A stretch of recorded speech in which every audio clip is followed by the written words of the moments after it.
Welcome to Fiery Discourse, your podcast and media featuring dragonesses, female dinosaurs, and other similar saurians and scalies.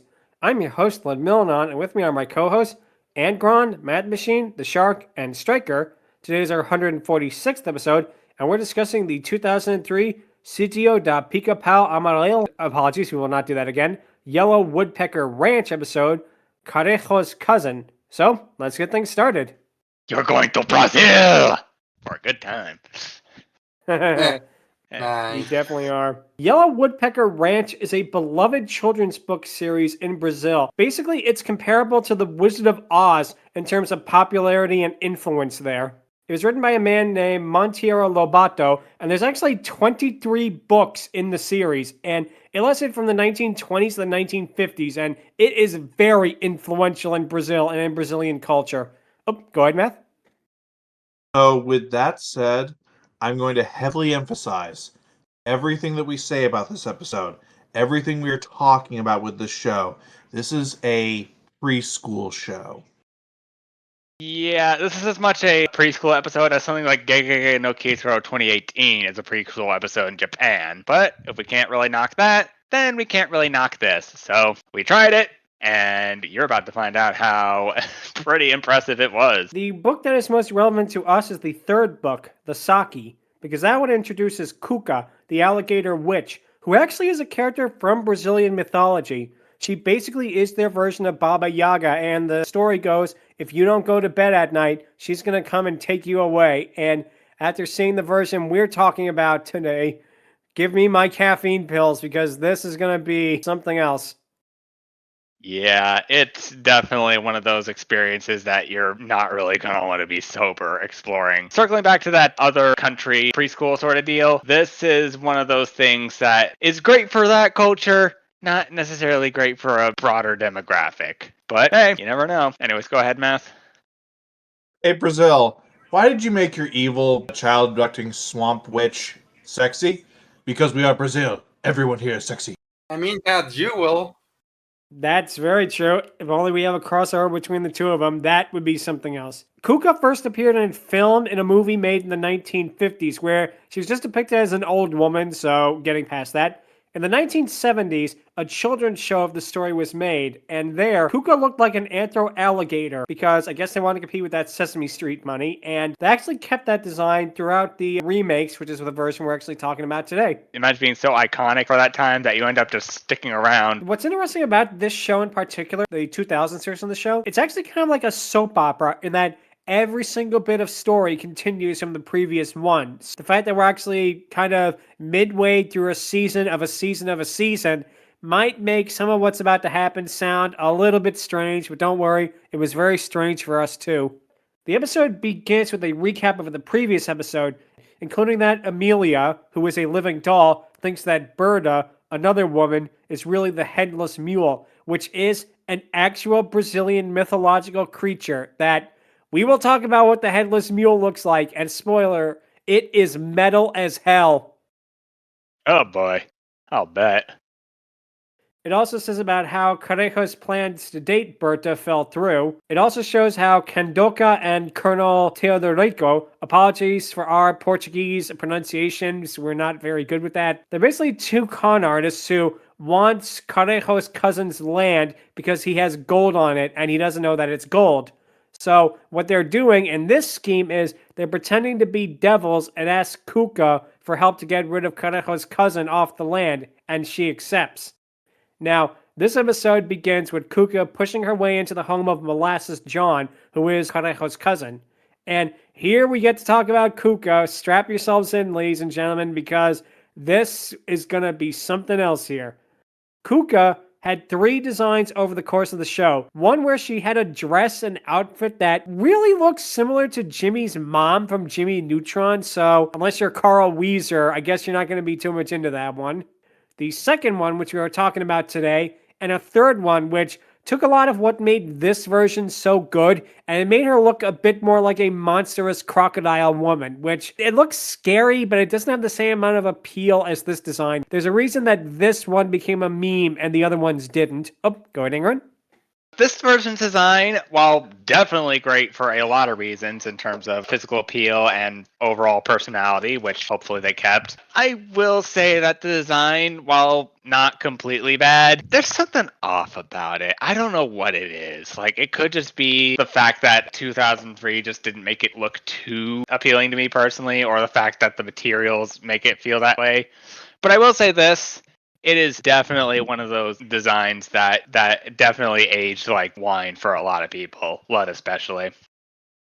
The version we're talking about today is the one from 2003, which is the second design, which easily is her best one because, number one, it gives her a set of natural, long flowing blonde hair, a yellow dress, and keep in mind, this is a show meant for children, so when we say this, keep that in mind, and extremely thick figure. I cannot emphasize this enough because it's hard to tell from stills and from screenshots. They designed it like this. Each of her thighs, each of them are as thick as her waist. God bless Brazil for giving us this. It's not just that, because if it was a good costume, that's one thing, but her performer does it so well. It is incredible. The amount of suit work that is in this show. I want to be honest with you.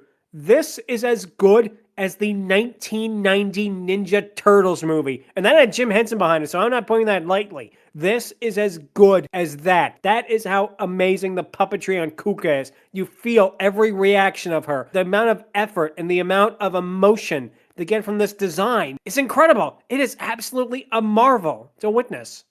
Yes.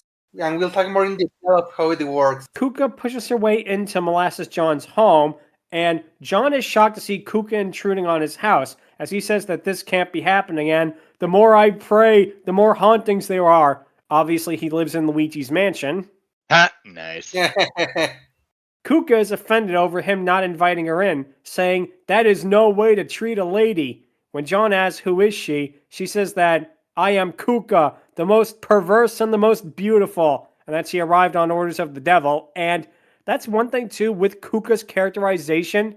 She's not ashamed of herself. She's not swallowing a self-pity. She loves who she is. She really thinks that she is beautiful, which she is. She definitely is. But I like that. I like that they did that with her. They could have made her like a mustache-twirling villain, and they didn't. They actually gave her a really great personality. Oh, go ahead, Math. A villain that's proud to be a villain and doesn't have, oh, well, I was mistreated as a child backstory.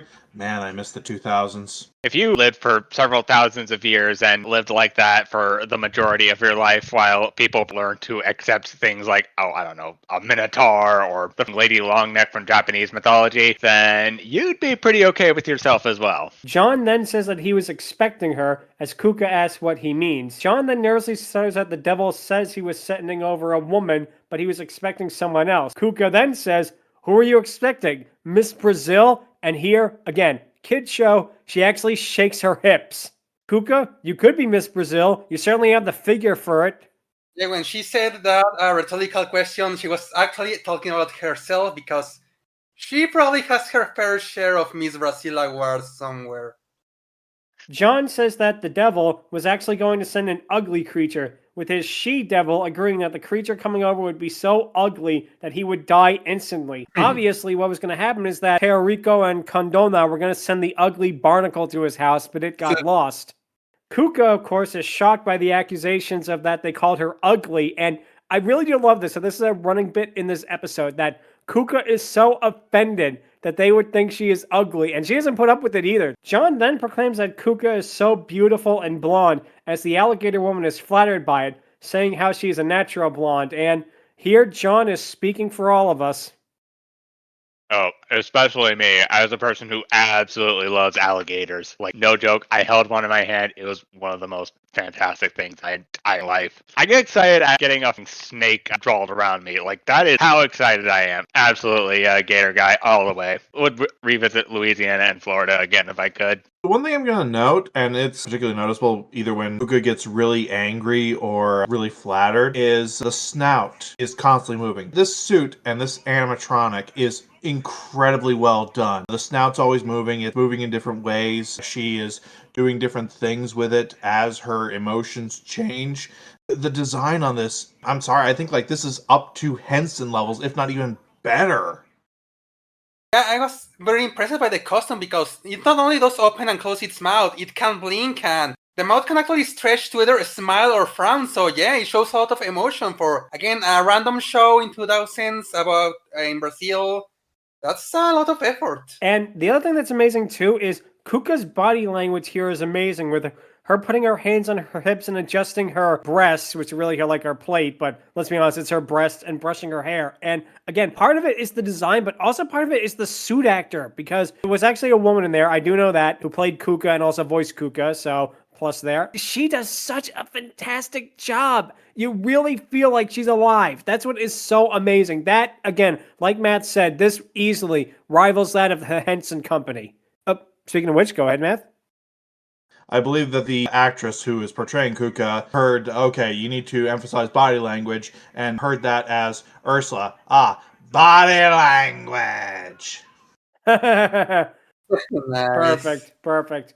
John continues by saying that the demons tricked him because Cuca is gorgeous, as she then shakes her hips again and laughs at all these compliments. We then cut to outside where Amelia, the living doll, PD, and, again, forgive me for my pronunciation, Nazarinho, who are two human children, and the Viscount, who, I guess the best way to describe his design, I think he is supposed to be a scarecrow. Yeah, it looks like a scarecrow, to be honest, with like the straw. I know they also call him Coronel or Colonel. Yeah, again, it's not just Cuca I'm gonna praise here. Particularly the doll character. The second you look at her, she looks exactly like a doll. Her outfit is astounding. Her makeup is phenomenal. This is just a young girl, like a 10-year-old girl they've dolled up, and she looks exactly like you would expect a living doll as a person to look. She instantly gives Raggedy Ann vibes, and that is amazing for a preschool show in Brazil.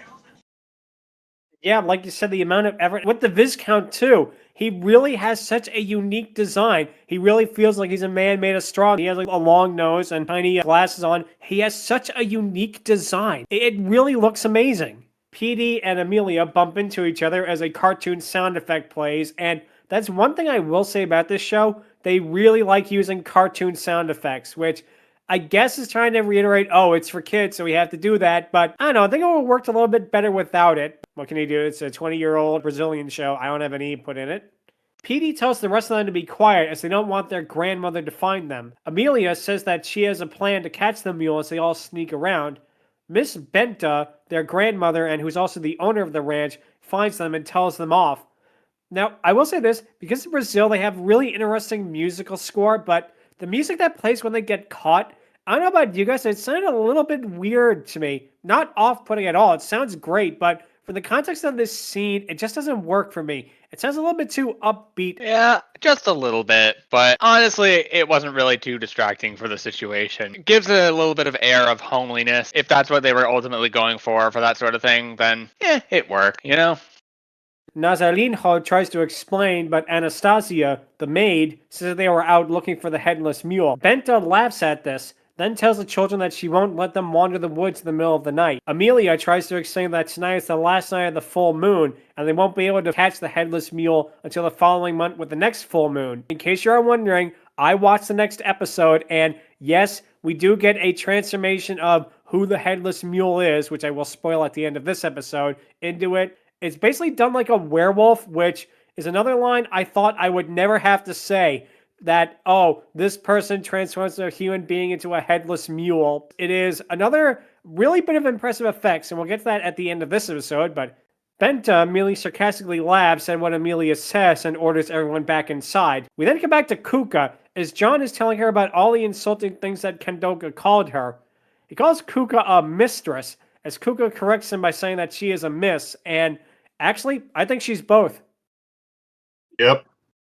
Also, the fact that a guy like Molasses John is trying to help soothe her and tell her about what the people who hired her actively said is honestly a little endearing, especially for a series like this. I guess my joke earlier was correct. I called her Cuca Mistress of the Night.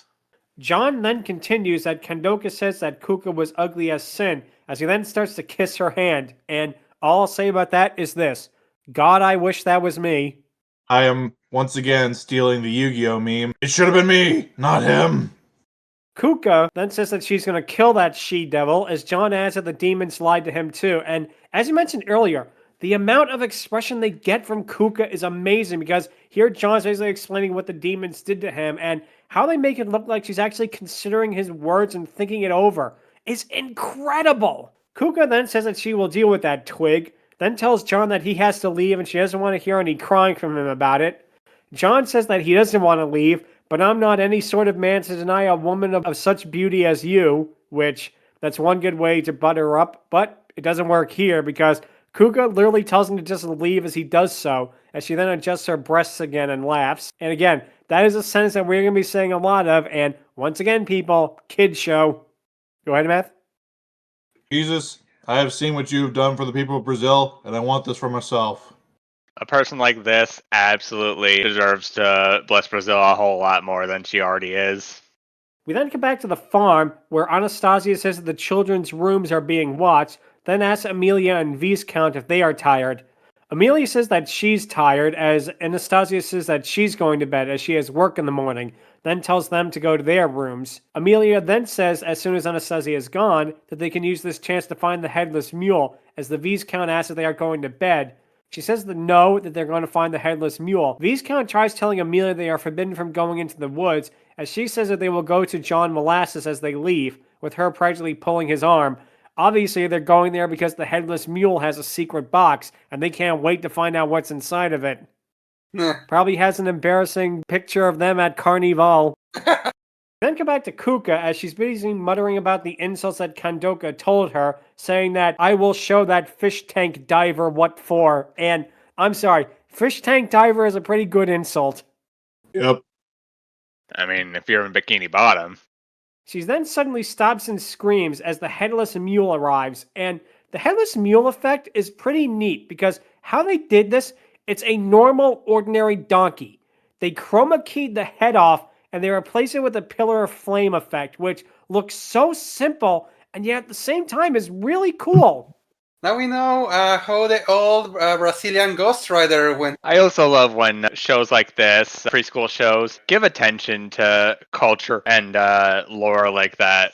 Like, Gegege no Kitaro 2018 was one of the ones that did that as well. And while this isn't as quote-unquote in-depth as that, I feel this definitely joins it in cultural and traditional representation. Cuca yells at the beast for scaring her as John arrives, berating the mule and calling it Berta, which, hint hint as to who the true identity of the Headless Mule is, hint hint. Amelia and the Viscount are amazed at how John can control it, as the mule then just walks off. Cuca, amazed at this, thanks John for saving her life. And we're going to gush a lot about this episode as a whole and this show, but this is the one part that doesn't make sense to me, because Cuca did not appear to be in any sort of danger at all. I guess what they were trying to do was to make it look like the mule is going to charge at her or attack her or something, but it's not, because it's just an ordinary donkey. It's just standing there and occasionally looking in one direction or another. Yeah, I could see what they were going for. I just don't think the execution was there. And again, they probably didn't have much of a budget for this show, although the suit effects say otherwise. But yeah, it's one of those things that did surprise me, because that's the only quibble I have with this show as a whole. But yeah, I will say this. I honestly think that Cuca feigned that sort of thing. Oh no, it's the flaming donkey head. She was mainly doing that just to get John over here to be all like, oh, how dapper, because deep down, she definitely has feelings for him. And that is definitely a ship I am all for, to be honest. John says it was nothing, and that he would never allow a mistress, and she corrects him with miss in a pretty cute running gag, to get hurt like that. She says that she was almost crushed by the creature, as John says that he has to leave. She says, oh, no way, and she shakes in a really playful way that looks fun. John says that he doesn't know if he should leave or not, as Cuca asks if he wants to. He says that he wants to stay there, as Cuca says that he will be able to, and that no devil will take him out of there. John laughs in triumph as Cuca says that he has her word as she smiles. Again, we don't want to beat a dead horse, or rather dead Headless Mule in this case. It really is just incredible, just how much expression they get from this. I mean, I don't know how many times we could say it. If you haven't seen this show, go out and watch this show. Even if you don't know Portuguese, just watch it on YouTube and marvel, because this is amazing. Oh, go ahead, Shark.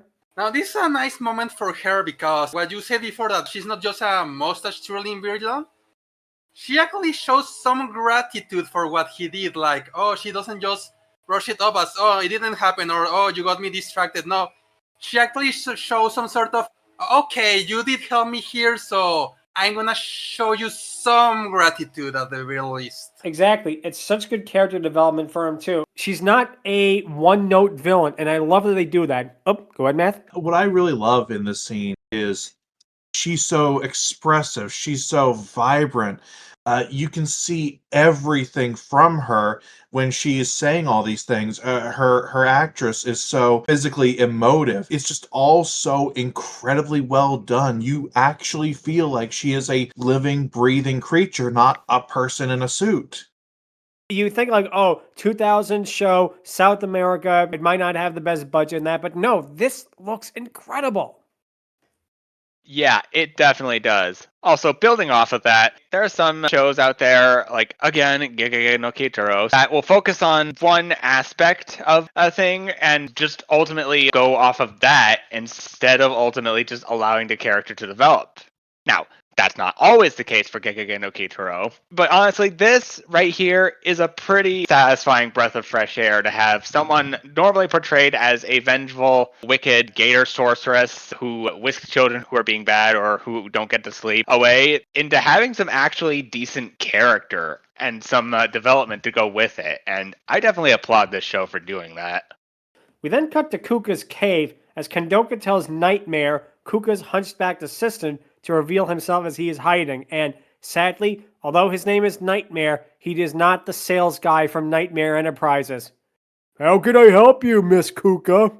He yells that he doesn't want to wear the apron anymore as Kendoka and Teorico tell him to do as he is told.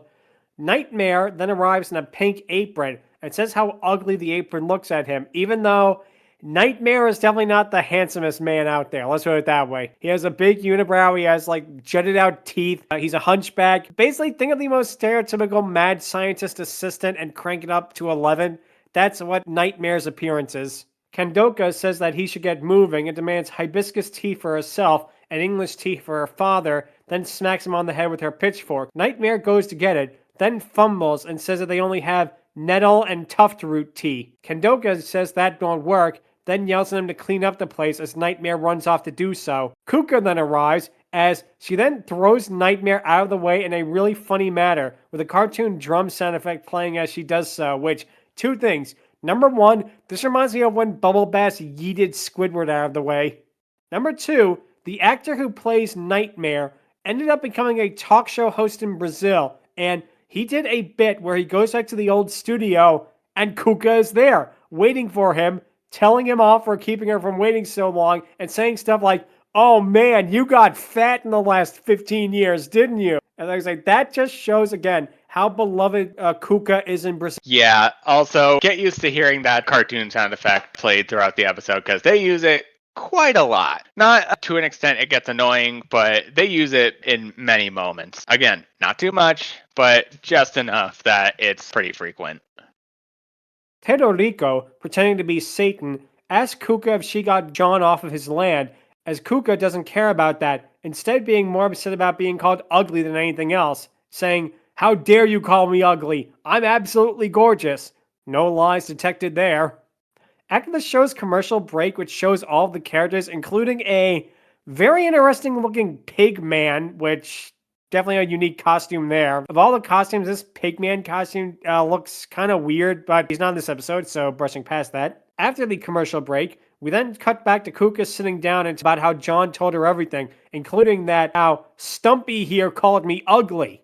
While she is doing this, Nightmare is busy dusting her legs, creating a boing sound effect every time this happens, before she smacks him in the back of the head to stop. Again, I love that they did that. They actually gave Nightmare something to do rather than just having him just stand off to the side or just blink. They actually gave him a characterization that works with his character. Oh, go ahead, Math. Considering how direct this show can be sometimes, I'm kind of amazed they didn't use the boing sound effect for whenever Cuca was adjusting herself. Yeah, or bumping people with her big ass. That too. That too.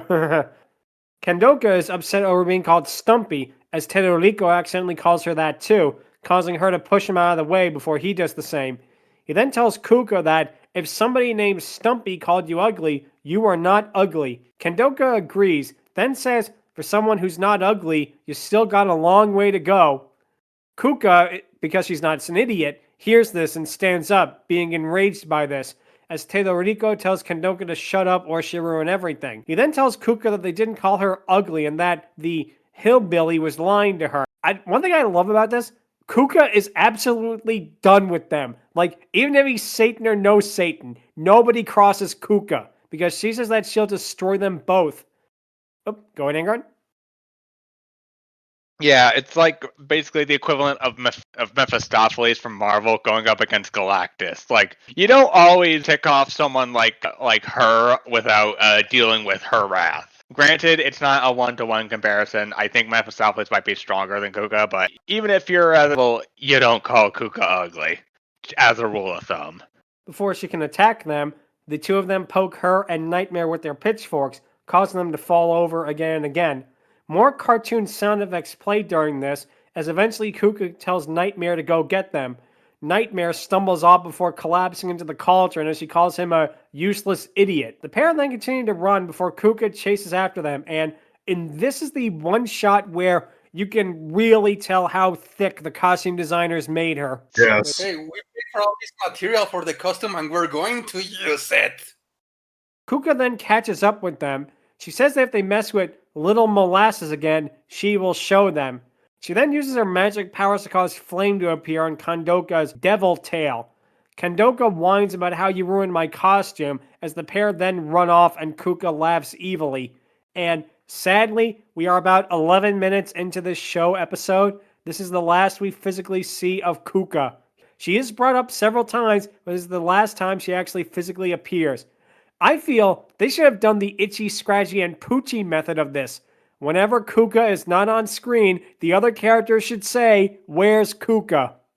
Mm-hmm. Also, it's honestly pretty nice when you're pretty much an elderly man living out in the wilderness, sitting on an entire gold reserve, and you just so happen to have a powerful South American gator sorceress in your pocket, who you also might bedlay. We then cut to Carijo running to the Viscount and the others, as Amelia explains how John is able to control the Headless Mule. Carijo is shocked that his cousin is performing witchcraft, as the Viscount says, "No, that's just superstition," and yeah, the talking scarecrow is telling someone else that, "Oh no, witchcraft doesn't exist, that's just silly superstition." Carijo says that, "I don't know any Mr. Superstition, but I do know my cousin." I do like this too. It's not just Cuca that is good about this show, although she's the best part, because I love how Amelia face palms at what Carijo says in such a funny way. Like, this child actress playing Amelia, she is doing a fantastic job too. Oh, go ahead, Shark. Yeah, another case of, hey, I'm a literally living doll. We constantly face this crocodile witch. We're trying to hunt a headless mule. And you're claiming that certain things cannot happen in this world yet? PD asks Amelia what she thinks. Before she can say anything, Carijo continues by saying that, "My cousin is involved in the dark arts. Who would have thought?" The Viscount shakes his head at this if we're saying about how John has such a saintly daughter, and hint hint to her true identity, hint hint. Nazarinho then tells Carijo to let Amelia speak, as a living doll says about how they saw Cuca come to his house with the Headless Mule only moments later. We then cut to Berta and John as he asks if, "Did you see Cuca's face?" as she replies, "Yes, and it got even uglier." And I'm sorry, if the show's intention was to make Cuca look ugly, you failed by 100 meters there. You completely missed the mark. She is not ugly by any stretch of the imagination. I mean, yes, she's an anthro-crocodile woman, but for us, that's certainly not a deal breaker. Yes. Go ahead, Math. Views and opinions expressed by the people around this campfire do not represent those of this podcast. John then asks who is going to get them out of there, as Berta says that he scared both Cuca and the devil. John boasts that not even the devil can handle him as they laugh at this. Obviously, I know what's going to happen. Ned Flanders is going to pop out. You are not smarter than me! We then cut back to Kandoka and Teodorico as the former complains about Cuca calling her Stumpy. Teodorico says that making a deal with her was a bad idea, as Kandoka says that Cuca is both stupid and a witch, saying that John tricked her. Teodorico says that they should just give up on trying to get the gold, but Kandoka rants about how she won't give up until she has it. She plans on using it to travel to San Palau, get new clothes, and break up from her father as she marches off. We then get a neat night-to-day transition as John is working in the fields before hearing animal noises. He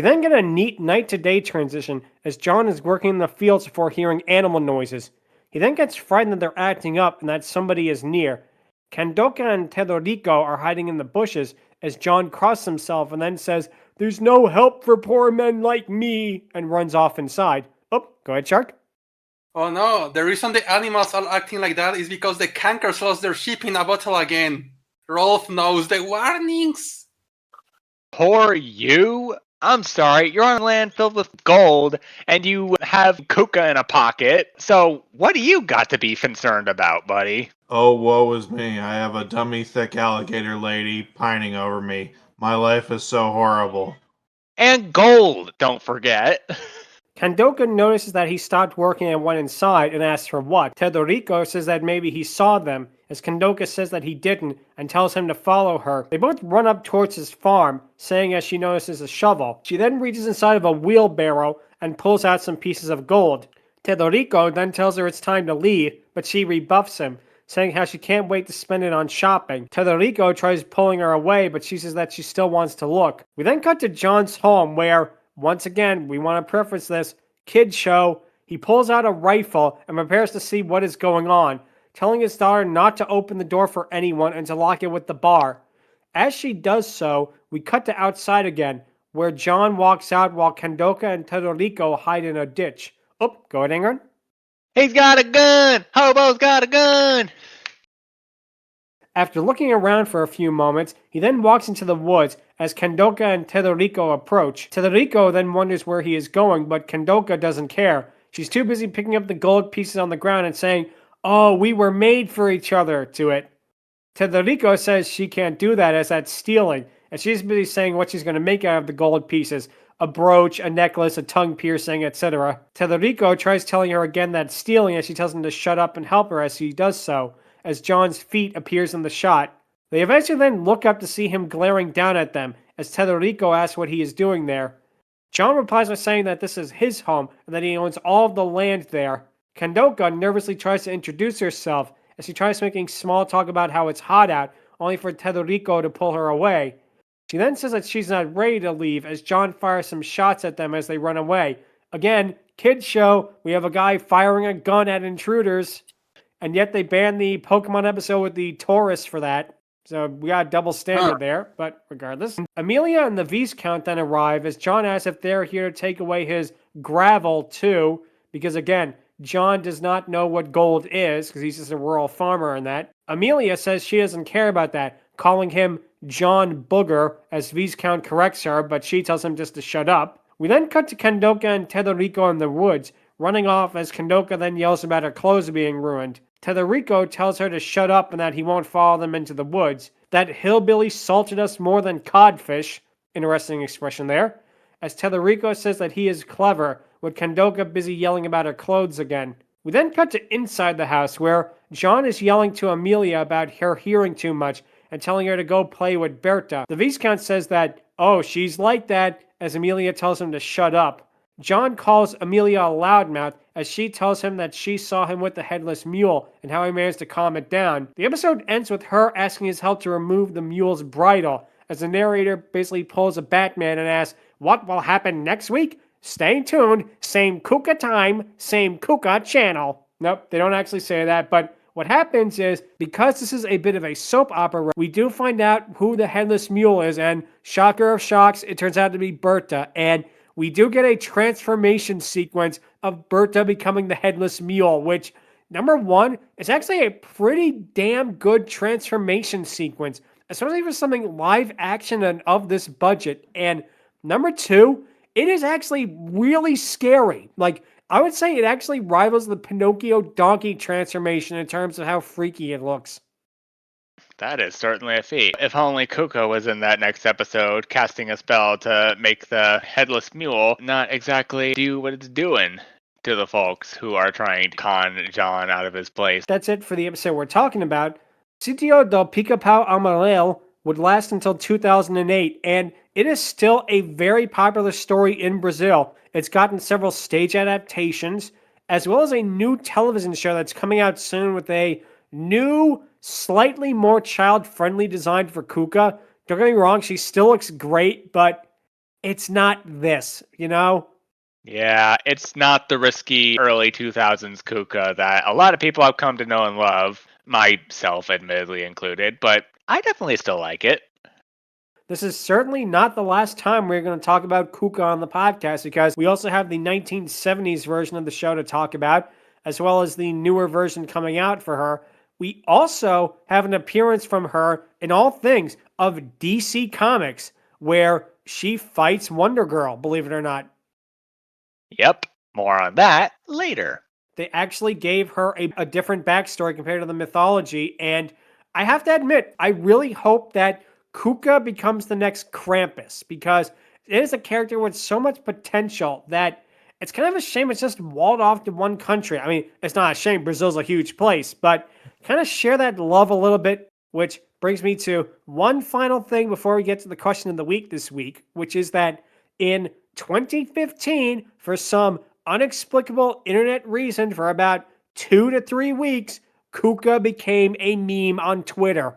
The ones of posting her gifs and saying, oh yeah, she slays and stuff like that, and dubbing her over with like RuPaul's Drag Race and Wendy Williams. And unfortunately, the meme did not last because it was the same time of the Babadook meme, and that just took over the internet for some reason.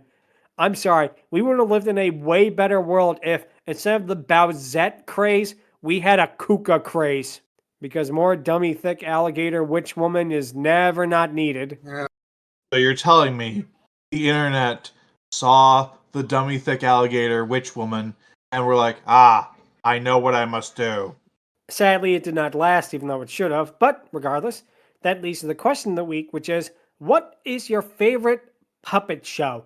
Now, by puppets, we can mean anything. We can mean Muppets, you can mean animatronics, you can mean marionettes. Now, for me, I'm probably going to be the most basic person here and go with the obvious choice, which is, I'm sorry, it's The Muppet Show. It's one of those shows that, despite everything that Jim Henson did with the Muppets since then, with The Muppet Movie, Great Muppet Caper, Muppets Take Manhattan, etc., they're all really, really great, but there was something about the original Muppet Show that it felt like an old British music hall, while at the same time, the greatest satire of 70s variety shows that you could think of. It was so freewheeling. They could do anything, and they did do anything. The Muppet Show is one of those shows that absolutely does hold up. For the most part, there's some bits that haven't aged as well as others, but it absolutely holds up. The puppetry is great. These characters became cultural icons for a reason, almost right out the gate when you think about it. After a year or two of being on the air, everybody knew who Gonzo and Fozzie Bear and Miss Piggy were, which was really shocking, especially for the 70s. And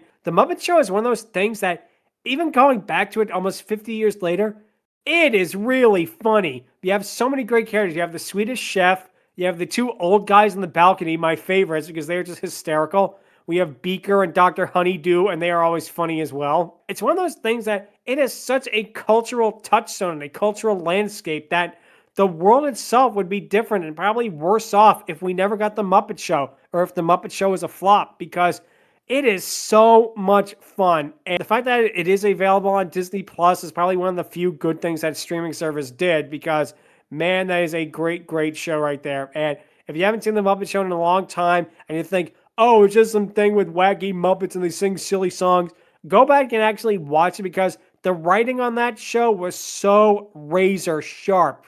It is amazing. And I really do hope that the new Muppet Show that they're working on, I really hope it turns out okay, because, man, they have been trying to redo the Muppets for pretty much 40 years now, and every single time something happens. The Muppets Christmas Carol and Muppets Treasure Island are amazing. Those are actually my favorite Muppet movies, believe it or not. Muppets Tonight was just mediocre.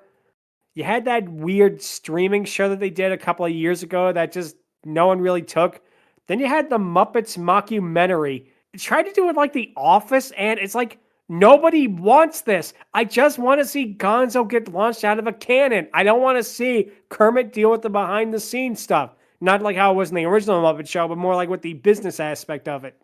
It's one of those things that it felt like it missed the point of what the Muppets were. I really do hope that they get another revival because they need another shot in the arm. People need to know about the Muppets. They are as timeless as Mickey Mouse and Bugs Bunny in my view, and they really should be on the same pedestal as them. But that's going to be my choice for my favorite puppet show, or it's the Muppet Show, for obvious reason that I pretty much ranted about. So, Angron, what would your favorite puppet show be? As much as I would love to wax poetic about the Muppets and the Hampton stuff as well, like Farscape, Bear in the Big Blue House, and so many stuff involving them, I'm probably going to branch out a little bit to other avenues. And while I could definitely give mongrels their due, because if you ever wanted the closest thing to adult Muppets that didn't exactly feel campy like Meet the Feebles was, or whatever Happy Town Murders was, it was a BBC thing for a while, and I absolutely loved the episodes that I was able to watch, and also a few of the scenes that were pretty impressive. However, we're not going to be talking about that. Instead, we are actually going to be talking about another puppet-themed show that I can only do it this way. In the not-too-distant future, somewhere in time and space, Mike Nelson and his robot pals are caught in an endless chase. Yeah, I think you all know where this is going. It's MST3K, the Mystery Science Theater 3000.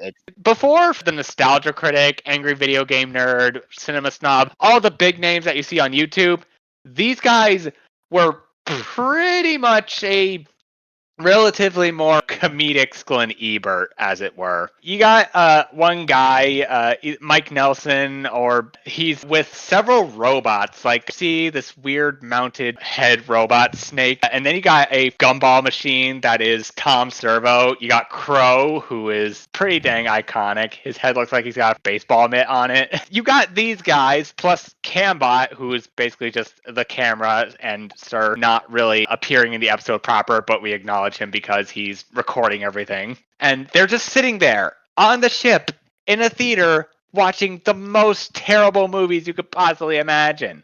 Stuff like Werewolf, that one future film that was basically Mad Max with a futuristic looking bike. Any bad movie that you can probably think of, they probably already reviewed them. They also tackled Gamera.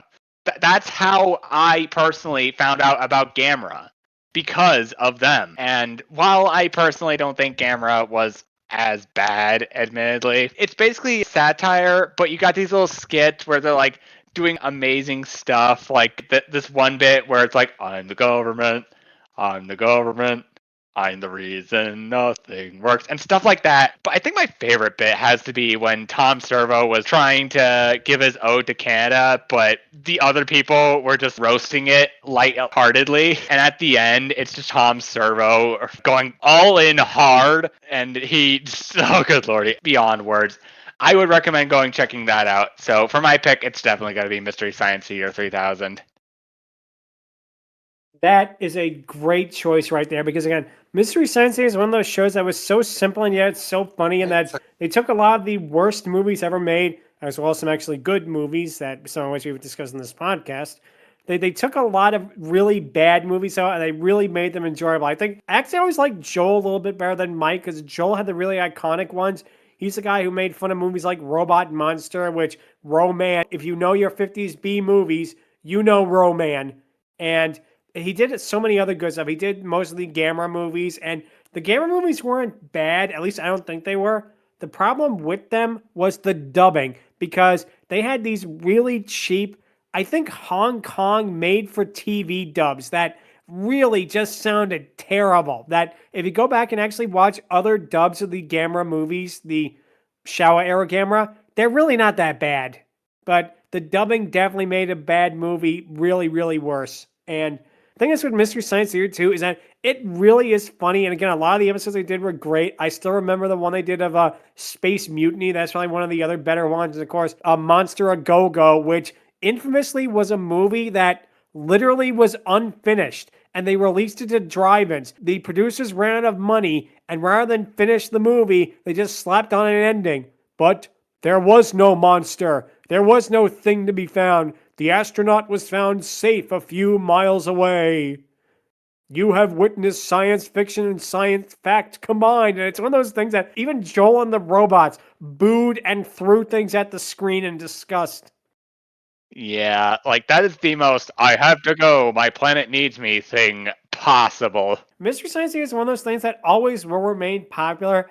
It's kind of a shame what happened because the Netflix seasons, hot take here, I don't know if it was worth bringing it back, you know? I mean, granted, they had some really funny episodes. The ones with the Roger Corman movies are great. The movie Carnival Magic is so mind-meltingly insane that you will never forget that. But as a whole, I don't know. The risks became a little more obvious. They became a little bit too much with the special effects. Like, they'd have Tom Zero float in the theater now just to show off, ooh, we have fancy CGI now. Look at us. They really cut these movies down. They did in the original show, but that's because these are movies that were for broadcast television. They were already cut down. But on the Netflix version, they actually cut out parts of the movie, including parts that helped the movie make more sense. And I don't know, that feels like cheating in a way, you know?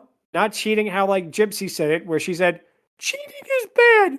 Richard Basehart is good. That is such a great show. The Netflix version and the version they did with crowdfunding later on, I don't know. It just didn't click for me, sadly. The first 10 seasons are great. You can go back and watch them all the time and really, really have a good time if you have like 2 hours to kill and laugh your head off. But the newer ones just kind of left me cold. I don't know why, but still, that is a great, great choice there. Mystery Science Theater 3000, a show that will always, always remain popular. Let's see, Math, what would your pick be? So, for as much as I will always praise dinosaurs and just how hilarious that show is, there is another show that I like even more. Once again, Henson production, Dark Crystal Resistance. That show was so good. It was something we hadn't seen in, I think, 20 years by that point. A fully puppet show. No human actors, no anything else. Just all animatronics, all puppetry, all people in costumes. That's it. That's all you get. And they were able to do so much with it. I still remember when this came out that they were really trying to push Dark Crystal as a thing. It had comics, it had the show, it had games, it had everything, and then died. And won an Academy Award, I believe. And Netflix was still like, oh, this is popular. Well, time to kill it.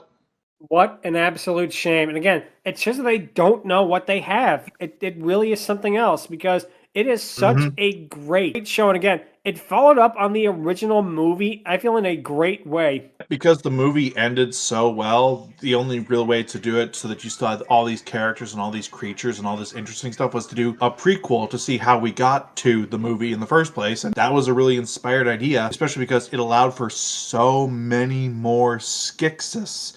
And I still hold that the Skeksis are some of, if not the most visually terrifying villains that have ever been in a movie or show. They are abominations, and they look like just horrible monsters, and they will scare the ever-loving shit out of you just looking at these things. They're great. It's one of those things that it is such a shame that the original movie underperformed so bad that it kind of actually sadly demoralized Henson for a while because it is so good. And I feel like the Netflix show is pretty much the perfect continuation of it you could get because you had everyone with the Hensons on board, and it really does feel like it got picked up 40 years later and nothing changed. That is what is so amazing with that. And we need more of that. We need more adult puppetry. Well, I say this, adult puppetry that isn't the Happy Time murders, because if you know, you know. Yeah. Yeah, more mongrels, less Happy Time murders, okay? Yeah, exactly. But what I was saying, we need more adult puppetry that actually explores adult themes. And it's not just like edgelord, oh, what if the puppets swear and do drugs and look at pornography? Aren't we edgy? And Brian Henson did that movie, so he has no excuse. But getting back to Dark Crystal, that is a great, great choice right there. Let's see, Shark, what would your pick be for your favorite puppet show? I think you might already have an idea of what's going to be my answer. I already talked about this a few times before. From one Latin American puppet show to the other, I'm going to go with the Chilean puppet show, 31 Minutos. Yes! This show is a really cool and funny concept. It's a spoof of news broadcast. It takes place in a news studio where puppets present information and sketches in creative ways. So they do take advantage of the fact that they can pretty much do anything and any story they want. For example, there's a section of Kitchen Olympics where they show kitchen objects participating in events like cups boxing, corkscrews doing diving, sword fighting between spoons and chopsticks, or there's like the missing people reports, but with stuff like one pair of a shoe getting lost. They think that they ran away or got kidnapped, but it turns out that they were under the bed the whole time. News of a team of plushies, a rescue trap plushies, and they get balled up as this team of firefighters, but it then reveals that they're just like playing a crane games to free the toys inside. Or like an emergency broadcast about a giant monster eating entire cities, making its way to the studio, only for the monster to be revealed to be a normal vacuum cleaner, and all the cities it ate were like small Lego towns or something like that. There's many other sections, like the Green Note, which is the obligatory environmental section, the Calcetín con Rombosman segments, which tell the stories about this literal sock puppet hero, or the Ranking Top, which they show musical numbers. And I must say, the songs in the show are really catchy and well made. But the biggest strength is the humor. Now, we talk a lot of how this show with Cuca for a kids show was like, oh, they have guns, and Cuca herself is like, the things they do here are like, let's just scrap the top of the iceberg of the stuff they do here. Guns. Some episodes have puppets pull up actual real guns on other puppets. There's an episode in which the news channel needs sponsorship and they get like to promote these wine glass cups. Then one of the characters breaks theirs and get a cut, and they actually show a close-up of their fingers squirting blood. And then more cups start breaking and you see more and more characters covered in blood. One of the main characters is a gambling addict, actually. And in fact, there's an episode in which he owes so much money, gangsters break into the studio with the intent to kill him.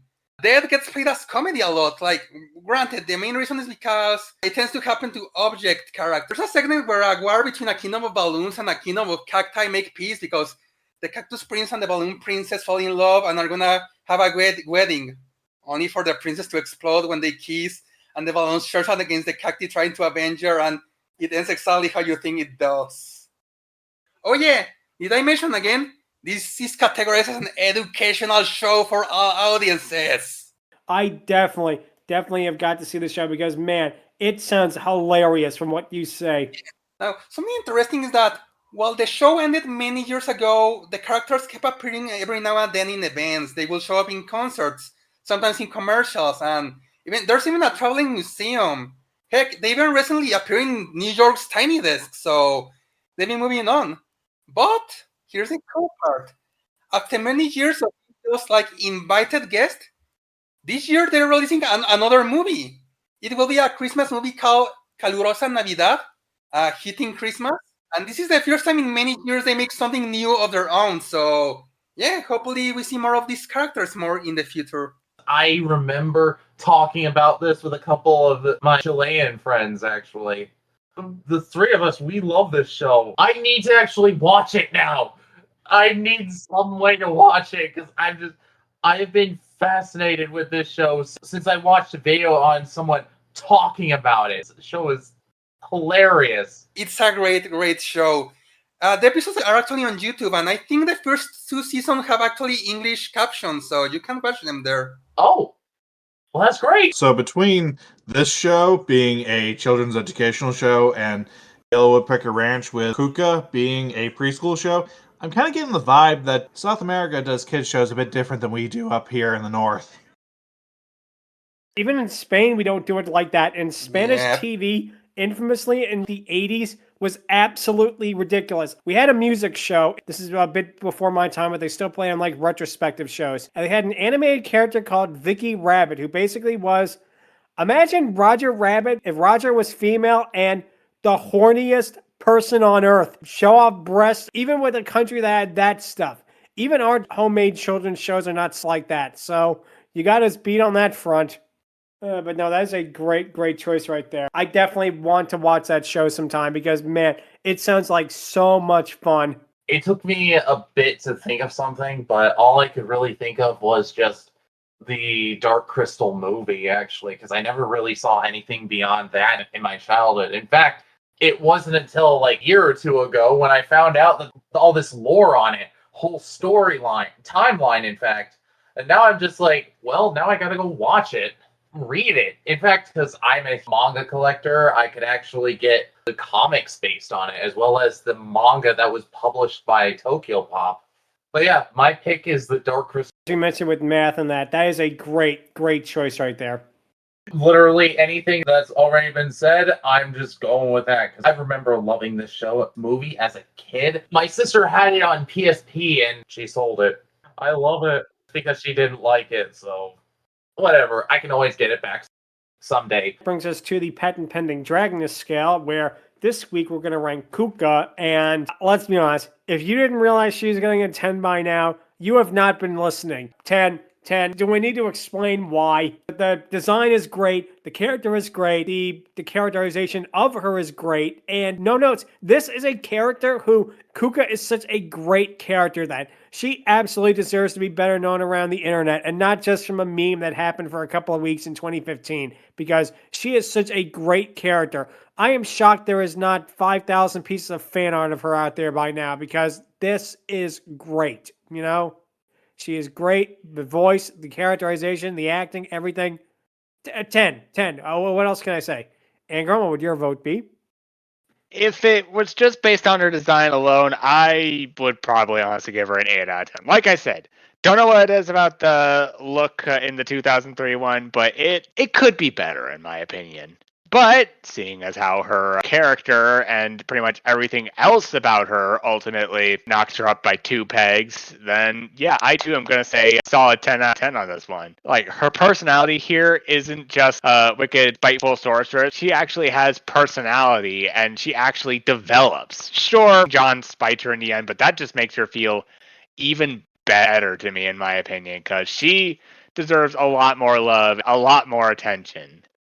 Maybe not that kind of attention. Who are we kidding? That kind of attention. This is Brazil we're talking about. And as well as some more on-screen attention. But yeah, overall, I'm definitely going to give her a 10 out of 10 because Lord knows she needs it. So let's see, Math, what would you give her? Do I need to say it? For as much as I've been gushing about her, like, what else could be besides a 10? Not just from design, for the record, even though, damn boy, she thick. The puppetry with her is so astoundingly well done. I did not expect coming into this that it would look as emotive as she does, that she would move around as well as she does. I thought that she was just there for, oh hey, look how pretty she is, and that was it. She is probably the best done effect in this entire series, and that's saying something considering how much I gush about the other makeup and effects that they were doing. She looks so good. Her movements are astounding. She's got great jokes, a great personality. The actress really knows how to verbally and physically emote with her so well. She's just a really, really great character, even outside of the wow, she hot aspect. And it really is a damn shame that not more has been done with her because she is such a good character in general. So let's see, Shark, what would you give her? Oh, I wonder, yeah, it was like a one-shot character that only was in this episode. It would have been a shame because she disappears halfway through, but thankfully she's a recurring character, and for what little we see here is, wow, you can see just how much care this character has in her personality, her design, and of course, the puppetry. We gushed about it a lot, but how she can be so expressive, how her puppet does a lot, and for the time and for when it comes from, that is so amazing they could do that for her. So do not go and repeat what everybody has been saying. I'm just going to go again and say 10 out of 10.